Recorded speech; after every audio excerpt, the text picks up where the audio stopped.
তো গাইস এখন আমরা নওদায় যাচ্ছি, যেখানে আমার ফার্স্ট টাইম অ্যাক্সিডেন্ট হয়েছিল। বাট কি করবো বলো, বাইক চালানো হচ্ছে আমার একটা নেশা।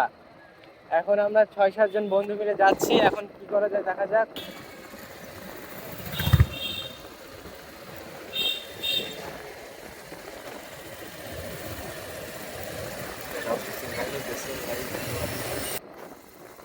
তোমাদেরকে আমার অ্যাক্সিডেন্টের যে জায়গাটা দেখানো হচ্ছে, দেখো গাইস।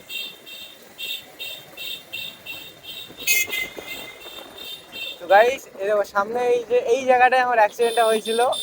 বাইকের স্পিড বেশিও ছিল না, 96-97। পুরো এখানটাতে অ্যাক্সিডেন্টটা হয়েছিল। কি করবো বলো গাইস, বাকি থাকলে যা হয়।